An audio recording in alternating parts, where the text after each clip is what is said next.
어제에 이어서 계속해서 하나님께서 당신이 거룩하시기 때문에 당신의 백성들도 거룩하라고 말씀하신 그 내용이 이어지고 있습니다. 어제는 그 내용의 주된 내용이 내 이웃사랑하기를 내 자신과 같이 내 자신을 사랑하듯이 그렇게 사랑하라고 말씀하신 그 내용에 집결되어져 있다면, 오늘 내용은 조금 더 이제 여러 종류의 그 외의 여러 종류의 삶의 모든 영역에서 정말 그들이 따라야 되는 그런 지침이죠. 거룩에 대한 성결의 지침이라고 볼 수가 있겠습니다. 하나님의 백성으로서 하나님의 거룩하심을 드러내라고 말씀하십니다. 그러시면서 거의 각양의 그 모든 경우에 거의 매번 마침표 같이 나오는 표현이 나오죠. 그게 뭡니까? 나는 여호와이니라. 나는 여호와이니라. 그것이 계속해서 매 문장에 마침표가 나오듯이 그렇게 자주 등장을 합니다. 오늘도 거의 7번 이상이 나오고 있죠. 다시 말해서 나는 여호와이다라는 말은 나는 언약의 하나님이시다. 그렇죠? 너희와 언약을 맺은 그 하나님이다. 그런 말씀입니다. 그러니까 너희는 언약 백성이다. 나와 언약을 맺었다. 너희의 신분이 바뀌었다. 그런 말이죠. 그래서 오늘도 특별히 36절에 나는 너희를 인도하여 애굽 땅에서 나오게 한 너희의 하나님 여호와다. 그냥 너희 하나님 여호와다 라고 말씀 안 하시죠. 먼저 은혜를 베푸셨죠. 그들에게 애굽 땅에서 나올 수 있도록 은혜를 베푸신, 그들을 인도해 내신 그런 하나님이십니다. 그래서 그들도 그래서 언약을 맺기를 하나님께서 원하셨을 때 그들도 아멘 했습니다. 그렇죠? 그들도 거기에 따랐습니다. 우리가 그 말씀대로 따라 살겠습니다. 그래서 하나님의 말씀대로 우리가 제사장 나라가 되고 거룩한 백성으로 그렇게 살겠습니다. 그렇게 정말 충성을 맹세했던 그런 백성들이죠. 그래서 그것을 상기시키시는 거죠. 그래서 너희의 삶의 모든 영역에서 이 언약을 지켜야 된다. 그래야만 너희들이 정말 나와의 맺은 언약을 따라서 그렇게 제사장 나라와 거룩한 백성의 역할을 감당할 것이다. 말씀하시는 것이죠. 그렇기 때문에 그들은 그 땅에 가나안 땅에 들어갔을 때 그들은 그 땅에 있는 그 사람들의 풍습을 따라서 그대로 아무 생각 없이 살아서도 안 되고, 그리고 또 그들이 애굽 땅에서 보고 배웠던 것들을 그대로 또 습관대로 행동해서도 안 되는 것이었습니다. 그렇죠? 그리고 더 나아가서는 혼자 생각해서 가정해서 이건 이럴 때 어떻게 하면 좋지? 이렇게 해도 되겠구나 라고 혼자 생각해서 해서도 안 되는 것이었습니다. 그들은 어떻게 해야 됩니까? 이렇게 하나님께서 말씀을 자세하게 해주시는 말씀을 따라서 그 율법의 말씀을 따라서 그들은 재교육을 받았어야만 했어요. 그렇죠? 지금까지 보고 배웠고 익숙했던 습관들 또는 주변의 문화, 다른 이방인들이 어떻게 살아가느냐, 그런 거 따라서 그냥 하는 것이 아니라, 생각 없이 사는 것이 아니라, 그들은 하나님의 언약 백성으로서 하나님의 말씀을 따라 하나님의 뜻을 따라서 모든 삶의 영역에서 그것을 따라서 살아감으로 구별된 삶을 살았어야 했다는 것이죠. 그것이 짐이고 부담이기보다도 하나님의 은혜였습니다. 아멘. 하나님께서 당신의 거룩함을 따라서 백성들 또한 그렇게 거룩한 삶으로 초대를 하시는, 호출을 하시는 그런 은혜였다는 것을 그들이 기억했어야만 했죠. 마치 주인이 바뀐 거나 마찬가지죠. 어저께 우리가 사도행전 말씀을 통해서도 주 예수를 전파한 그 안디옥 교회, 안디옥 지방에서 그 정말 주를 믿고 주에게 돌아오는 사람이 많았다. 주님, 퀴리오스, 그 예수님의 그 주되심을 우리가 배우지 않았습니까? 우리가 인생의 주인이 바뀌었다. 그런 뜻이죠. 새 주인이 되었다. 그래서 하나님께서 나는 여호와다. 나는 너희 하나님 여호와다. 그 말씀을 거의 마침표처럼 계속 말씀하시고 강조하시는 이유가 너희는 나를 언약의 하나님으로, 왕으로 너희는 모시는 백성이야. 그러니까 내 말에 순종해야 돼. 따라야 돼. 그것을 강조하는 줄로 믿습니다. 그것을 성소 안에서만 하는 것이 아니라 그들의 성소를 넘어서서 그들의 진에서 그들의 삶 속에서 모든 일상 속에서 그 대상이 사람이기도 하지만 또 사물이기도 한 그런 모든 영역에서 하나님의 정말 그 말씀을 따라서 순종해야 되는 것을 강조하고 있다는 사실이죠. 자, 그런 이제 맥락에서 이제 오늘 말씀을 이제 19장 후반부를 살펴보겠는데요. 사실 어제 나온 내용과 많이 이렇게 수미 상관 구조를 이루어요. 그죠? 그래서 뒤에 부분에 비슷한 내용들이 좀 나오지만 그 중간에 좀 다른 내용이 나오고 있습니다. 첫 번째 우리가 19절, 20절을 보면은 19절이죠. 19절만 보면은 내 가축을 다른 종류와 교미시키지 말고 내 밭에 두 종자를 섞어 뿌리지 말고 두 재료로 직조한 옷을 입지 말아라. 그렇게 말씀을 하십니다. 그것이 내 규례다. 다시 말해서 가축을 이종 교배시키거나 종이 다른데 교배를 시키거나 그래서 하나님께서 원래 창조하신 종이 아닌 그렇죠? 다른 종을 만들거나 그런 뜻이죠. 식물의 종자를 혼합시키거나 그래서 다른 종을 만들거나 또 두 재료를 섞어서 직조하거나 직무를 하거나 그러지 말라고 말씀을 하시는 거예요. 다시 말해서 하나님께서 지으신 창조 질서를 그대로 보존하라고 말씀하십니다. 이걸 보면 우리 하나님께서는 이렇게 혼합하는 것을 굉장히 싫어하세요. 혼합하는 것, 서로 섞는 것을 싫어하십니다. 다시 말해서 여기서는 사실 이런 어떤 가축이나 어떤 식물에 대한 것도 말씀하시지만 결국에는 이스라엘이 하나님의 백성이 언약 백성이 세상과 혼합하는 것을 금하시는 줄로 믿습니다. 이스라엘 백성들이 세상과 섞여서 정말 그들의 정체성을 잃어버릴까 그것을 염려하시는 그런 경계를 말씀하신 것을 우리가 알 수가 있다는 것이죠. 그렇게 되면은 그 가축도 또는 식물도 결국은 이렇게 혼합되면은 그것이 약화되기 때문에 그 종의 그런 것들이 또 정말 그 정체성을 잃기 때문에 그렇게 금한다고 볼 수가 있습니다. 여기서 우리가 하나님의 어떤 그런 성품을 볼 수가 있습니다. 그렇죠? 그래서 하나님은 정말 순결하신 것을 원하십니다. 우리 아무거나 섞지 맙시다. 특별히 우리의 신앙에다가 세상의 것을 섞어서는 안 되는 것이죠. 어떻게 하나님과 벨리알이 조화를 이루겠느냐? 고린도후서의 말씀 나오지 않습니까? 우리가 하나님도 섬기고 재물도 어떻게 섬길 수가 있겠습니까? 오직 하나님만 섬깁시다. 일편단심 하나님만을 섬기는 그것이 거룩한 삶에 정말 있는 것이죠. 그 다음에 20절부터 우리가 22절까지 나오는 내용이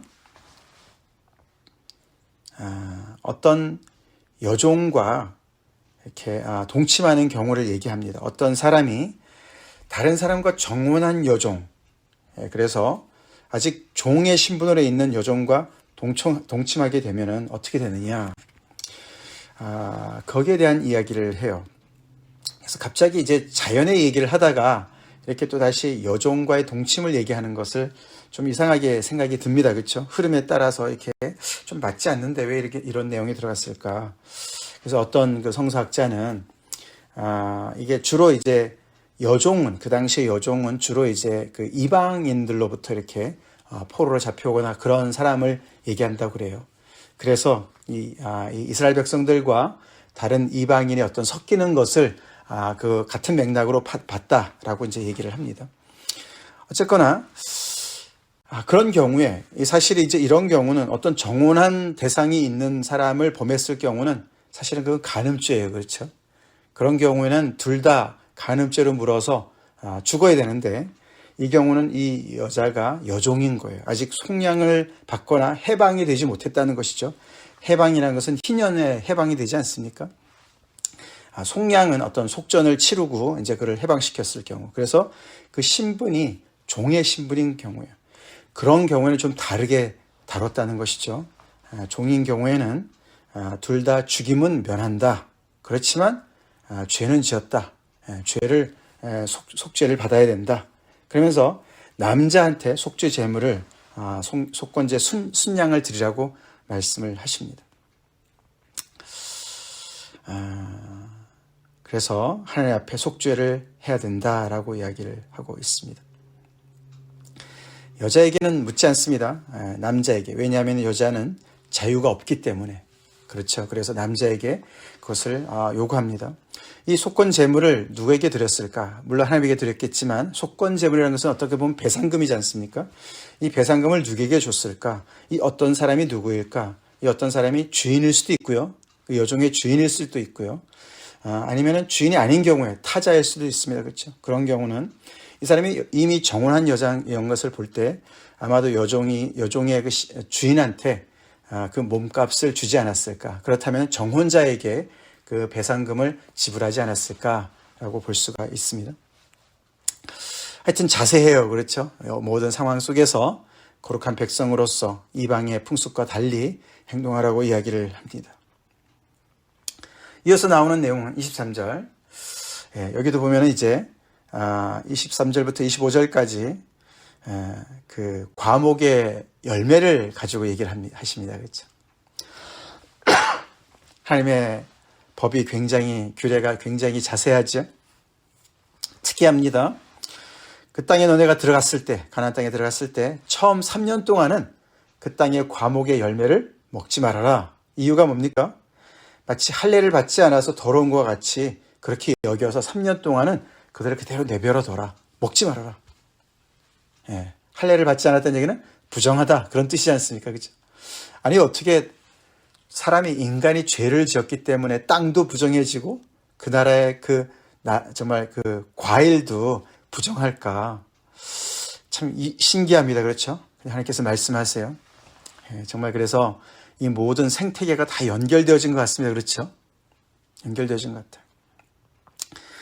그래서 3년 동안은 그냥 흘려보내고 넷째 해에는 모든 과실이 거룩해졌는데 그 첫 번째 그 소출이지 않습니까? 그것을 너네가 여호와께 드려야 된다. 여호와께 드려서 찬송해야 된다. 첫 열매를 하나님께 드리라는 것이죠. 왜요? 이것을 누가 주셨는지를 확실하게 하라는 것이죠. 아멘. 그렇습니다. 그래서 첫 번째 것을 하나님께 드리는, 그래서 첫 태생을 하나님께 드리듯이 맏아들을 하나님께 드리듯이 그렇게 과일도 4년째 처음 소출한 것을 하나님께 드려서 그에게 찬송을 드리고 예배를 드려라. 우리의 삶 속에도 이런 신앙의 고백이 있습니까? 첫 열매를 하나님께 드리는 것이 있냐 이거죠. 하나님을 높이라는 것이죠.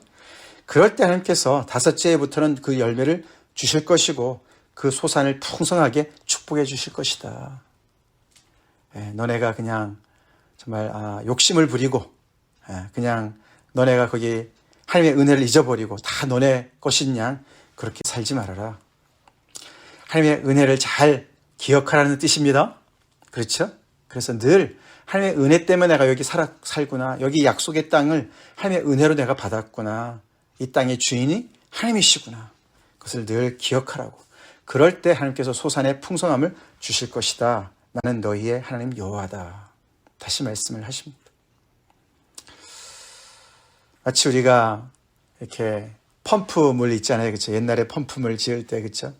처음에 이렇게 조금 이렇게 물을 끌어올린 다음에는 조금은 버립니다. 그렇죠? 아까운 물이지만 이렇게 버려요. 그렇죠? 더 이렇게 저어서 버리듯이 3년 동안을 그것을 버린다. 그만큼 정말 인간들이 죄악을 정말 범할 때에 그 자연도 영향을 받는다는 것을 우리가 알아야 되겠습니다. 생태계가 영향을 받습니다. 오늘날의 기후 변화도 인간의 잘못된 그런 탐욕 때문에 오는 것이죠. 그렇죠? 무분별하게 자연을 개발하고 정말 자연을 없애고 그렇기 때문에 오는 많은 피해가 다시 이렇게 부메랑이 되어서 다가오는 것이죠. 자, 그 다음에 26절부터 하나님께서 또 다른 이야기를 하시죠. 모든 것이든지 핏째 먹지 말아라. 그 안에 생명이 있기 때문에 핏째 먹으면 하나님께서 그 죄악을 물으실 것이다 말씀하셨습니다. 점을 치지 말고 술법을 행하지 말라. 당연히 그렇죠. 믿는 하나님의 백성들이 하나님을 의지해야지 다른 것을 의지해서는 안 되죠. 그렇죠. 그래서 이방의 풍속들 따라서 점을 치고 그런 운세나 얘기하고 그래서는 안 된다는 것이죠. 예수 믿으면서도 점 보러 다니는 사람들 있다고 그러지 않습니까? 도대체 어떤 생각이 가는지 모르겠어요. 그렇죠. 그 다음에 27절 머리깔을 둥글게 깎지 말며 수염 끝을 손상하지 말며 죽은 자 때문에 너희의 살에 문신을 하지 말며 문의를 놓지 말라. 라는 여호와니라. 여기 이제 머리를 이렇게 둥글게 깎는다. 이게 그래서 위에만 놔두고 이렇게 말이죠. 변모라 그럽니까? 이제 그런 것들 하지 말라는 것이죠. 변발, 수염 끝을 손상하지 말아라. 이것이 다 이제 어떤 그런 이방 종교 의식과도 연결되어 있다고도 보고요. 아니면은 이방 사람들이 상을 당했을 경우에 하는 어떤 그런 행위라고도 합니다. 그래서 이제 여기 보면은 또 죽은 자 때문에 살에다가 이렇게 살점을 자해하거나 아니면은 거기에다가 이렇게 그 사람의 어떤 상을 문신을 새기거나 그런 풍습이 있다고 그래요. 그런 것을 하지 말라는 것이죠. 죽은 사람을 애도하는 것이야 당연히 하겠지만 이방의 그런 문화를 따라서 문명을 따라서 문화를 따라서 하지 말라고 하나님께서 말씀하시면서 내가 여호와다. 너희는 언약 백성이다. 다르게 살아라. 라고 말씀을 하십니다. 그 다음에 29절 내 딸을 더럽혀 창녀가 되게 하지 말라. 음행이 전국에 퍼져 죄악이 가득할까노라. 이것은 그냥 우리가 생각하는 그런 창녀가 아니라 이것은 이방 신전에서 섬기는 창기를 얘기하는 거예요. 그래서 바알신 같은 경우 말이죠. 그래서 많은 경우에 그들이 그런 어떤 그 이방 신전에서 그렇게 성행위를 통해서 어떤 그런 자기들이 원하는 축복을 얻으려고 하는 그런 창기들이 있었다고 그러지 않습니까? 신전에. 그렇게 딸을 주지 말라는 것이죠. 그래서 음행이 전국에 넘치도록 그렇게 하지 않도록 정말 하나님께서 금하고 있습니다. 그러면서 30절 내 안식일을 지키고 내 송소를 귀히 여기라. 나는 여호와이니라. 자, 하지 말라고 얘기하는 것들을 쭉 말씀하시다가 하라고 적극적으로 명령하시는 것이 나오는데 드디어 내 안식일을 지키고 내 송소를 귀히 여기라. 여호와의 안식일, 여호와의 성소. 여호와의 안식일을 선물로 받았고 여호와의 성소를 은혜로 받은 백성들인 것을 알고 살으라고 말씀하십니다. 이게 얼마나 엄청난 은혜입니까? 여호와의 안식일. 여호와께서 구별하셔서 세우신 안식일. 창세기에 나온 그 안식일, 그렇죠? 엿새 동안 열심히 일하시고 창조하시고 일곱째 날 쉬신 그 안식일, 여호와께서 안식하신 그 안식일을 이 백성들한테 선물을 주셨어요. 대대로 종살이했던 이들에게 안식을 선물로 주셨어요. 아무나 받는 선물이 아니었습니다. 그렇죠? 그것을 너네가 귀히 여기고 지켜라. 그리고 내 성소, 여호와의 성소, 이 땅에 유일무이한 여호와의 성소를 받은 이스라엘 백성들, 그것을 귀히 여겨라. 귀히 여겨라. 안식일은 시간에서의 어떤 그런 지성소를 얘기하는 것이죠. 시간에서도, 시간도, 하루 24시간, 일주일, 7일 동안, 이런 모든 시간이 그게 그 중에서도 가장 중요한 안식일을 이렇게 딱 구별해서 하나님께 드리라고. 그래서 모든 시간의 주인이 하나님인 것을 선포하라고 말씀하신 줄 믿습니다. 성소는 무엇입니까? 모든 공간 속에서도 중요한 어떤 그 일정한 공간을 구별해서 하나님의 그런 하나님의 것으로 이렇게 떼어놓으시고 그것을 중심으로 해서 모든 다른 공간도 하나님의 성소인 것을, 하나님의 것인 것을 말씀해 주시는 거랑 똑같습니다. 그렇죠? 그래서 시간과 공간에서의 그런 거룩함을 안식일과 성소를 통해서 하나님의 모든 시간과 공간의 주인이 하나님인 것을 알라고 말씀하시는 것이죠. 그것을 지키고 귀히 여기라고. 그래서 우리가 시간의 주인이 되시고 공간의 주인이 되시는 그런 하나님을 우리가 정말 기억하고 그렇게 우리의 시공간 속에서 하나님을 정말 말씀을 따라서 우리가 살아갈 때 우리의 거룩한 그런 삶이 이어질 수가 있다는 것을 말씀하고 계십니다. 그 말은 안식일만 거룩하고 성소만 거룩하고 그런 뜻이 아니죠. 그렇죠? 성소의 거룩함이 이렇게 일상으로 쫙 이렇게 정말 퍼지기를 원하시는 것처럼 안식일이 거룩한 것처럼 모든 시간 또한 정말 하나님의 것인 것을 우리가 인정하고 그렇게 우리가 살아야 되는 것을 말씀해 주시죠. 얼마나 크신 은혜입니까? 그렇죠? 매일 그날이 그날 같고 여기가 저기 같고 그렇게 정말 무분별하게 살았던 저희들의 삶 아닙니까? 그런데 정말 우리의 이 모든 정말 일상 속에 이 모든 것을 가능케 하신 하나님이 계시고 주인이 계시고 생명의 주인 되신 하나님이 계시고 거룩하신 하나님이 계시고 우리가 그렇게 하나님을 따라서 거룩한 값진 인생을 살 수 있는 것을 가르쳐 주시는 이 복음, 하나님의 말씀 얼마나 소중합니까? 우리 그래서 이 하나님의 말씀 잘 우리가 순종합시다. 여호와의 안식일을 잘 지키고, 그렇지만 우리가 더 알죠? 신약에 와서 안식일의 주인이 누구십니까? 인자가 되시죠? 예수님이 되십니다. 우리에게 참 안식을 주시는 예수님, 우리에게 참 성소가 되시는 예수님. 그래서 정말 참 안식과 참 정말 성전이 되시는 예수님을 우리가 모시고 살아가는 그런 귀한 은혜를 입은 존재들이에요. 그 예수님을 믿는 믿음을 잘 지키고 귀히 여깁시다. 다른 것으로 오염시키고 더럽히지 말아야 되겠습니다. 이어서 너희는 신접한 자와 박수를 믿지 말며, 아까 여기 점치는 것과 술법은 조금 다르죠. 여기 신접한 자와 박수는 정말 이 악령과의 어떤 그런 그 교통을 하는 자들 아닙니까? 그런 자들 믿지 말고 추종하지 말아라. 그래서 스스로를 더럽히지 말아라. 그렇게 될 경우에 백성에게 끊어지고 결국은 이 땅을 더럽게 하는, 그래서 이 땅이 너희를 토해낼 것이다 경고하고 계십니다. 나는 너희 하나님 여호와다. 다시 말씀하시죠. 자, 사실 어저께도 안식일 얘기가 나왔었습니다. 그렇죠? 그래서 이렇게 수미상관 구조라고 말씀드리는 거예요. 앞에 머리와 끝에 같은 내용이 반복이 되고 있죠. 자, 32절. 어제는 부모를 공경하라 그랬는데 여기는 이제 센 머리 앞에서, 흰 머리들 앞에서, 연세 드신 분들 앞에서 일어서고 노인의 얼굴을 공경하여 내 하나님을 경외하라. 그래서 노인들을 공경하라고 하나님께서 분명히 말씀하십니다.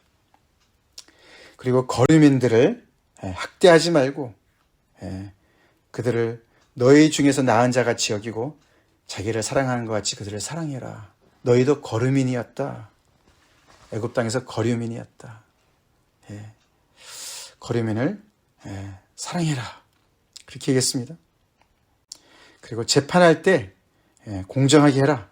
길이나 무게나 양을 잴 때 불의를 행하지 말고 공평한 저울과 공평한 추와 공평한 에바와 공평한 흰을 사용해라. 그래서 나는 너희를 인도하여 애굽 땅에서 나오게 한 너희 하나님 여호와다. 그래서 내 모든 규례와 내 모든 법도를 지켜 행하라. 나는 여호와다.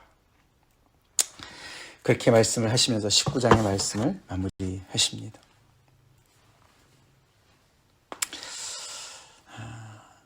그러니까 하나님께서 이 이스라엘 백성들을 애굽 땅에서 그 정말 그 애굽의 모든 그 우상들 거기에서 정말 이렇게 쩔어 있었던 애굽의 그 문화와 또 바로의 그런 그 문화 속에 쩔어 있던 그 백성들을 이렇게 애굽에서 건져내시면서 홍해를 통하게 하시겠죠.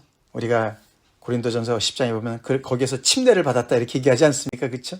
그래서 그들이 마치 이 모든 애굽의 그 과거의 것을 수장을 다 시키고, 그렇죠? 그리고 이들은 이제 그 정말 가나안 땅을 향해서 거듭난 백성과 같이 그렇게 하나님께서 대하시는 거죠. 그래서 그들에게 시내산에서 정말 율법을 주시고 그 말씀을 따라서 정말 정결한 성결한 백성이 되기를 하나님께서 정말 소원하시는 그런 소원이 다 이렇게 들어가 있지 않습니까? 그런 소원이 정말 이루어지지 않은 것을 우리가 알 수가 있죠. 이들은 계속해서 이런 하나님의 귀한 말씀을 정말 어겼습니다. 그들이 살지 못했고 그들은 정말 그 땅에서 또 이렇게 정말 바벨론의 포로로 잡혀가는 그런 잘못을 범하지 않았습니다.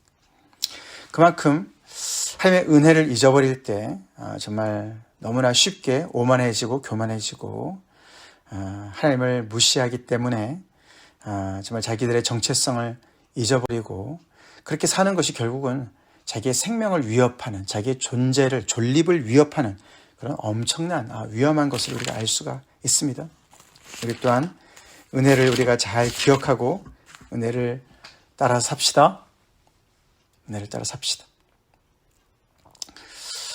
하나님의 말씀을 순종하는 것은 우리를 정말 귀하게 여기시는, 정말 하나님을 그 그리스도를 아는 지식이 가장 고상한 것 같이 고상한 인생을 살으라고 우리를 초대하시는 것입니다. 아멘. 그렇습니다. 세상의 문화를 따라서 살아가면 우리 스스로를 천하게 여기는 것이고 우리 스스로를 더럽게 만드는 것이죠. 그래서 아까 처음에 읽어드린 말씀처럼 골로새서 3장 말씀처럼 너희가 그리스도와 함께 다시 살리심을 받았으면 위의 것을 찾으라. 우리 위의 것을 찾읍시다. 그리스도께서 하나님 우편에 앉아 계신다. 위의 것을 생각하고 땅의 것을 생각하지 말아라. 너희가 죽었고 너희 생명이 그리스도와 함께 하나님 앞에 하나님 안에 감춰졌다. 이 땅에 우리 지체는 죽었고 주님과 함께 죽었고 우리의 생명은 그리스도와 함께 감춰진 그 하늘 생명으로 우리가 따라 삽시다. 위의 것을 따라 삽시다. 나는 요한이라. 예수님이 우리의 주 되십니다. 예수님이 우리의 주인 되십니다. 오늘도 우리 주님의 뜻에 따라서 순종하면서 거룩함을 이루어 나갑시다. 거룩하신 하나님의 그 정말 성품을 본받아서 우리의 삶 속에서 정말 거룩함을 드러냅시다. 오늘 이 자세한 내용 중에 우리에게 해당되지 않는 그런 정말 이렇게 또 시대가 바뀌고 문화가 바뀌어서 해당되지 않는 내용도 있지만 여전히 적용되는 내용들이 있습니다. 그렇죠? 그래서 항상 우리가 은혜 받은 자로서 겸손하게 낮은 자리에 있을 때 우리는 이렇게 다른 사람을 귀하게 여기고 특별히 어려운 사람들, 난민들, 거류민들, 또 이렇게 연약해진 그런 부모님들, 또 노인들, 그렇죠? 그들을 이렇게 귀하게 여기고 정말 우리가 섬길 수가 있을 것입니다. 우리 다 같이 기도하겠습니다. 하나님 감사합니다. 오늘도 계속되는 하나님의 생명의 말씀 앞에 저희들도 아버지 하나님 다시 세워주시고 정말 나는 요한이라. 내가 너희를 애굽 땅에서 건져낸 그런 하나님 여호와다. 그렇기 때문에 내가 거룩하니 너희도 거룩하라고 그렇게 정말 높은 뜻을 가지시고 우리를 부르신 하나님의 그 간절함을 저희가 다시 한번 확인하고 우리의 마음에 새깁니다. 하나님 이 모든 것을 그리스도의 피로 온전히 이루시고 우리에게 온전한 안식과 온전한 아버지 정말 성소를 허락하신 하나님, 그리스도 예수를 허락하신 하나님 감사합니다. 예수를 품고 살아가는 저희들, 주님을 모시고 살아가는 저희들 아버지 하나님 정말 거기에 걸맞게 우리의 삶의 구석구석에서 거룩함을 드러내며 살게 도와주시옵소서. 오늘도 우리 주 되신 예수님을 온전히 순종하며 주의 뜻을 받들며 우리의 삶에서 아버지와 정말 구별된 삶을 살아갈 수 있도록 축복해 주시옵소서. 예수님 이름 받들어 간절히 기도를 올리옵나이다.